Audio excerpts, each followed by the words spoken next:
Hello, welcome to the Healthy Alternatives podcast. I am Dr. Christine Sauer with DocChristine.com. Today's show is a recording of my radio show of the same name. Enjoy! Good afternoon, this is Dr. Christine Sauer, your host of the show Healthy Alternatives here on 97.5 CIOE FM with live stream on communityradio.ca every Thursday at 12 noon Atlantic Standard Time. Thanks for tuning in today.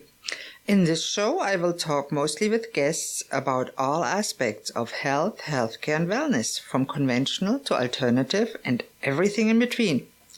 My mission for this radio show is to help change people's lives for the better by informing them about different options to get and stay healthy and well so they can choose for themselves which option might work in their case. And if you feel you are stuck in a dark place, I want to tell you, don't give up. There's a light at the end of the tunnel for you too. Today, I'm very pleased to be with my friend Erin Madden, an online weight loss and overeating coach located in Halifax, Nova Scotia, but she works online all over North America. Welcome, Erin. Thank you for having me, Christine. Oh, it's a pleasure to have you. Now, I ask all my guests, how did you end up becoming a weight loss and overeating coach? Well, I'm sure like everyone else, I've struggled with my own weight loss issues growing up. I had low self-esteem. I didn't eat the best of foods. And because of that, I just had no energy. I had poor concentration. So as I got older, I started researching a lot about food and nutrition because I was tired of living being unhealthy. And I changed a lot about my diet. So I started incorporating lean proteins, fruits, vegetables, whole grains, and I was amazed with how much energy and mental focus I was getting. I also struggled with chronic vertigo when I was growing up. I was diagnosed with it at 5, and I was on so many prescription drugs to try to help with the dizzy episodes, and they always made me worse. So I actually found out that food and nutrition really helped with minimizing the vertigo that I had. Wow, that's really interesting. Let me ask you, you were diagnosed at 5 with chronic vertigo. How did you feel that? How did you know that at 5 years? Did you stumble? Did you fall? It took the doctors probably about 3 years to give me a diagnosis. So I was in and out of the hospitals a lot with a lot of these tests. And when I was that young, I really didn't understand any of it because I was constantly getting sick. I was always dizzy. I was always getting migraines. So it was very hard to live with. So it was really a painful event, not just dizzy. It was a migraine too. Did you fall? Did you stumble a lot? Oh, yes. Wow. I had no equilibrium at all. Like, it was just hard for me to stay balanced at all times. Wow. And I was in and out of school. So like I had to get a lot of support from my friends and family to kind of get me through the school system because I was always out being sick. So, so it was really hard to live with when I was growing up. So as I got older as well, I had like weight loss issues and. When did you start realizing that there's something that you can do yourself to get better? It was because the doctors couldn't help me. How old were you when that started? When I started figuring out? Yeah. Probably when I was about 18 or 19. So I was just finishing high school. And as I got older, though, the vertigo episodes started to minimize, but I was still having difficulty with it at times. And I just kind of started researching because it seemed like there was more people getting vertigo as I got a little bit older. And the internet was just becoming a little bit more popular, so you can find all kinds of stuff online now. Yeah, there you see, I'm a little bit older than you. When I was 18, there was no internet yet. Yes, exactly. So I think yeah, you're still young. Yeah, I think we got the internet when I was 13 years old, and by then, like, you'd still have to rely on encyclopedias and dictionaries. So it wasn't that popular. So it was. So I basically just kind of saw what I could find stuff online, and just researching nutrition, I felt that it was a huge impact with how it made me feel altogether. Now, were you overweight as a young girl? No, it was more the fact that I idolized a lot of teen pop stars. So I actually had a good, according to like my BMI, it was like within the healthy range. But, you know, you always had to feel like you needed to be better. You have to look like Twiggy, and they're really starving themselves. Absolutely. But I understand that many teenagers have body image issues, so you dealt with that yourself. That was huge in high school. It just seemed like everyone was going on a diet. They always needed to look like fashion models. Yeah, and that is still the case sometimes. It Just really now is. the names are different. Then I don't know who it was when you grew up. When I grew up in the magazines, it was Twiggy, and she was so tiny. And nowadays it's maybe Kim Kardashian or God knows who.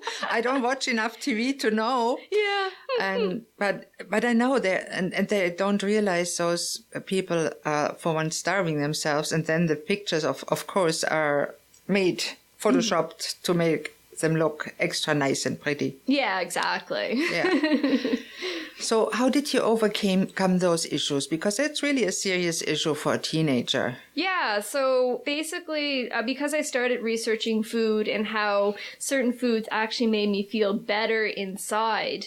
So you experimented on yourself. I experimented on myself. Excellent. I love that. Around that time, I was just starting to move out on my own, so I had to learn how to cook for myself and not rely on parents.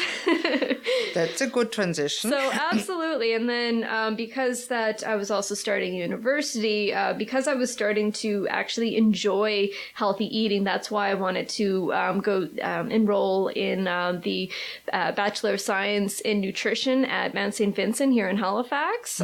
So I learned a lot from the classes I attended as well. So I feel like nutrition really played a big role in my own life and personal transformation. And that's why I want to help people that do need assistance, because a lot of people these days are looking for solutions for help for weight or health issues. And there's just too much online these days. I always say, Mr. Google gives you the choices, but he really doesn't give you answers. Yes, absolutely. So that's very true. The scary part with the internet is anyone can post online. And there's a lot of crap. Yes, absolutely. There's real news, fake news, and everything in between. Yes, that is very true. So I want to be able to help clients overcome their health concerns, their eating issues, and be able to actually enjoy food without having to worry what people are thinking. And that's the thing. I find that there's still so much peer pressure now, is that you have to look a certain way, you have to act a certain way, and I want to be able to tell people that you can be yourself. You just have to be educated about it. Yes. So when you were 18, did you make the choice then to look after yourself better, or was it before that? It was when I was just finishing high school. So you went all through high school with dizziness, migraines, feeling crappy, and you still made it. Good for you. At that point, I just thought it was just a part of my life. You have to live with it. Absolutely. Manage it. When I was first diagnosed, it was very difficult, but it seemed like as I got older, the episodes minimized. And I read online that it says that by the time children reach 18, their central nervous systems are a lot more developed.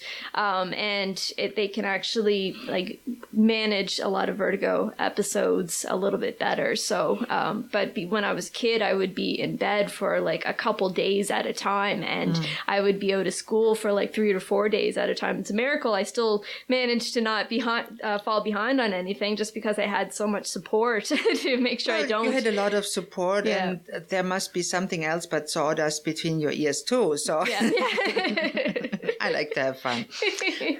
But I can really understand. I can see you there in high school struggling to keep up, being dizzy, feeling miserable, and to make the choice to change things and start with experimenting with nutrition. I think that's a very courageous choice that many people do not do. Absolutely. I knew that the doctors pretty much gave up on me after so many years of tests, because they're like, we don't know how you got it. You're just going to have to live with it.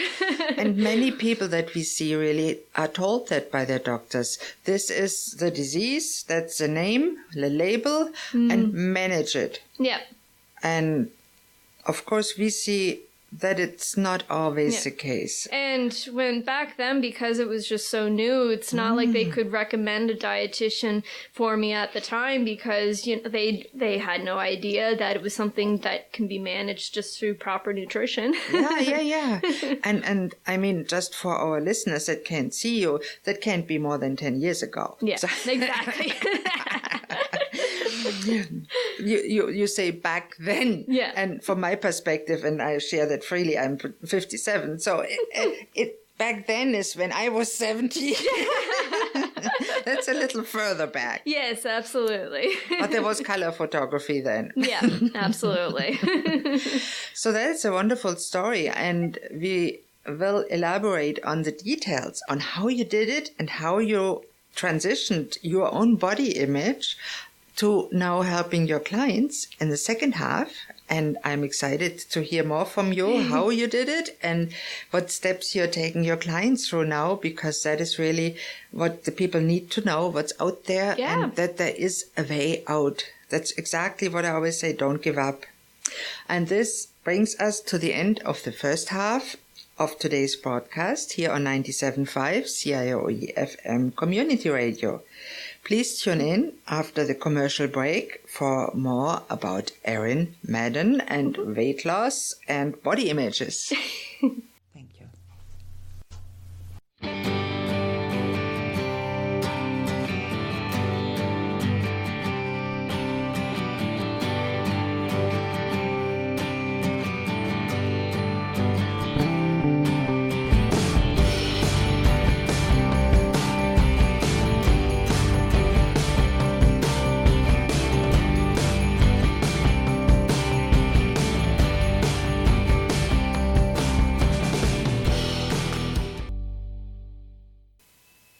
Hello and welcome back to Healthy Alternatives here on 97.5 CIOE FM or on the web at communityradio.ca.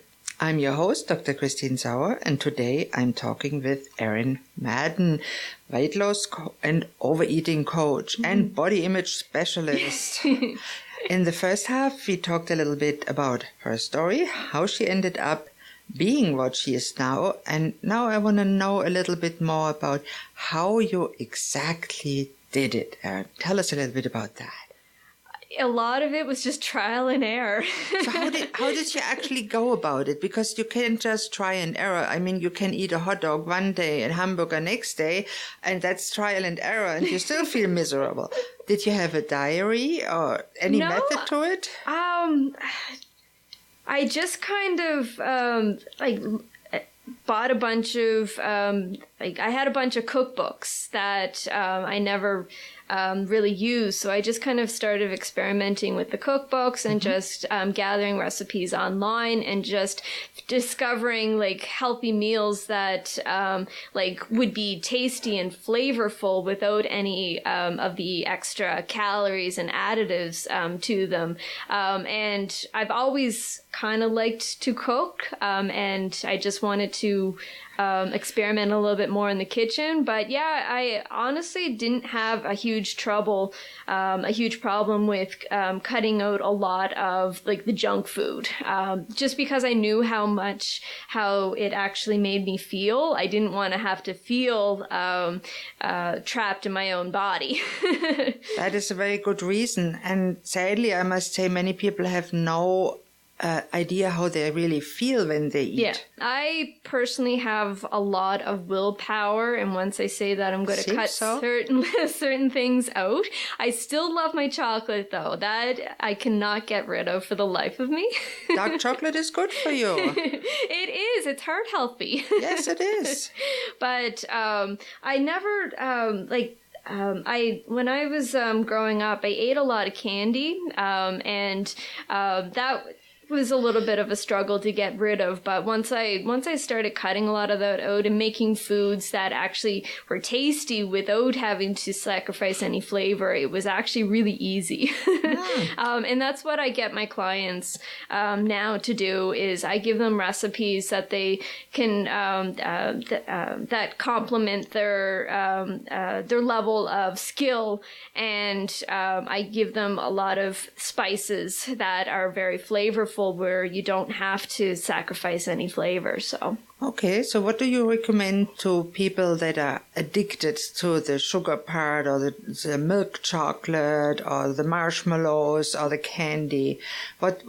How can you help them break that addiction? Yeah, so I like to tell them I get them to increase their protein intake, because usually when they're addicted to like candy or sugar, they are low in protein as well as healthy fat. So if they have more protein in their diet and good fats like avocados and coconut oil, that is really good for breaking their addiction.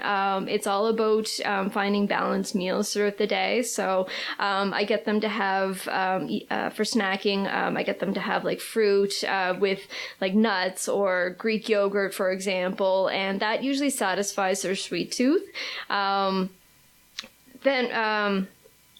yeah, I'm sorry. No, that's okay. And it's always interesting that some people are able to give it up and some are not. Mm-hmm. So what's the difference? Because many people lose weight on all kinds of programs like Weight Watchers, but statistics say 97% gain it back. Yeah. So how can you prevent that? Say you do all that, you go on a diet. Terrible word. Yeah, it is a terrible word, and it's a word I really don't like to tell my clients. Like I want to make sure that they're making lifestyle changes and that they're not giving up anything. If they will eat, have some of their favorite foods in moderation. Last night I just created a newsletter talking about that, how you shouldn't have to feel like you're giving up all your favorite foods. Like there's actually creative ways you can use them and make them healthier. Like right now I'm seeing all these low calorie ice creams at the grocery store, and it's skinny cow ice creams. Well, one of my clients can actually have one of that over like higher calorie ones like the Baxter's brands, for example. There's like too many of my clients enjoy pizza. Well, I have recipes that they can do a cauliflower pizza crust and then just layer it on vegetables with like some cheese and some chicken, and that's a lot more healthy than buying like Delissio pizza. That's for sure. And it can be even more tasty. It is. I actually prefer that when I make my own meals, there's a lot more flavor to it than buying packaged foods. Now, working online, you work mostly from home. Not all your clients will do that. How do you manage when they ask you, well, I have to travel for work, I have to go out every day, and then I have to order something. And what do you tell them how to avoid overeating and eating too much of the wrong foods? Yeah, so I tell them that they need to pack in advance. So it's important that they know like what their schedule is ahead of time, so they can bring a cooler with all their foods, and then that way they're not going to eat the wrong things. If that's out of the question, because some people have to stay in a hotel and there's no fridge. Or there's international travel where you're on the plane, you're not allowed to take any of your food with you. I have like healthy snack options for traveling. Like I'll get them to pack like a protein bar that's approved. I've done a lot of research on supplements out on the market for food. So like there's healthy protein shakes, and there's also healthy protein bars out on the market that they can certainly take that. And then if they're staying at a hotel for like a few weeks, I give them recommendations on what to eat out, like plenty of salads and lean proteins, really. So how do you deal with clients that have a body image problem? Because some people, women, they gain maybe 2-3 pounds and they look in the mirror and says, oh my God, I'm ugly. My bum is all sticking out, and they feel ugly as can be. And when you objectively look at them, you say, you look good. That is definitely like a huge struggle with most of my clients. There's always some sort of body image. I tell them, I coach them that they need to start thinking positive about their body image every single day. Like when they weigh on the scale and they dropped like a half a pound on the scale, some clients might feel that, oh my God, it's a half a pound. I wish I lost 3 pounds in that 1 week. And I'm constantly saying, celebrate every small little victory, regardless how big or small it is. And over time, you'll actually realize that you actually look a lot better in your clothes, and your energy levels are also better too. Yeah, the energy level is a big thing when you eat healthy food, and as you said, a lot of fruits and vegetables. It does make a difference. It really does. So it's just trying to shift a negative mindset into more of a positive mindset. Some clients are a little bit more accepting to that, while others, they are just so negative. And a lot of it is because that they don't get that support at home, which is important with any weight loss program, is that they need to have a support system to see results. That can be really difficult. And I know from my home, and we shared a little bit of that in the break, that when other people in the home do not want to eat healthy, do not want to eat what you would like to choose, and sometimes they cook something that has been or was your favorite food, what do you do? It's a challenge. It really is. And say they order out pizza. Yeah. And now you come home tired, you had an appointment, and you say, oh, the pizza smells good. What do you do? Well, for me, I just chug back a big glass of water until I feel full. You have a lot of willpower.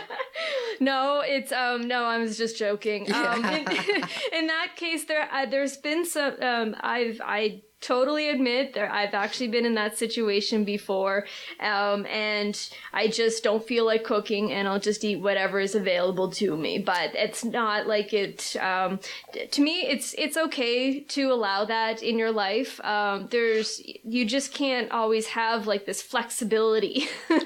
I hear you, and I think it's a matter, as you said, of balance. Absolutely. And if you eat junk all your life, you will feel junky. Yes. That is very true. and if you have a balance like 80-20, or what do you recommend for a relationship, to healthy to unhealthy? I definitely agree that like 80% of your life should be about like maintaining that healthy lifestyle, and then like the rest of the 20 could be like devoted to like going out with friends, celebrating a birthday party. Like there's always going to be like social events. So it's it's hard. It's almost impossible to get away from them all. There's a lot of peer pressure. Oh, a little piece of birthday cake. So if you allow a little bit of freedom, then that's okay. And I do this personally myself. Like, I might not feel good the next day, but I know I had a lot of fun, and I'm not being like a snob by... Exactly. And I like that because that differentiates you from those people that are extreme focused on you only can eat healthy. They're called orthorexia. Yes. That's another eating disorder. Absolutely. And that goes too far, and they stress themselves out so much and isolate them. So I really true. enjoy that. even you eating very healthy can do that. And I do the same. And I always tell my people, when you eat something that you know is not good for you, enjoy it. Yes, that is true. Everything that should go in your mouth, you should enjoy. If you feel guilty while eating it, you might better leave it. And that's the thing. You need to have a positive relationship with food. Like, you can't look at every chocolate bar as a negative image of like you just can't feel guilty about having that chocolate bar afterwards, and then it'll just put you down, and then it'll be hard for you to stay on top of your own weight loss goals. So that's really good. Now, before we go to the end, and we are pretty much at the end of the show, let our listeners know how they can reach you. What's your website? Yeah, so my company is called Fueling for Health Nutrition Consulting, and you can reach me at www.fuelingforhealth.com. Excellent. And this brings me to the end of today's show, and don't hesitate to contact me with any questions, thoughts, comments, or suggestions, or if you'd like to contact Erin and forgot her website. My email here is christine@communityradio.ca, or contact me through my website, drchristine.com, and I'm always grateful for any feedback. I also want to extend a special thank you to today's producer, Jim Francis, and his lovely assistant, Luke Ettinger. You might not know this is a volunteer station.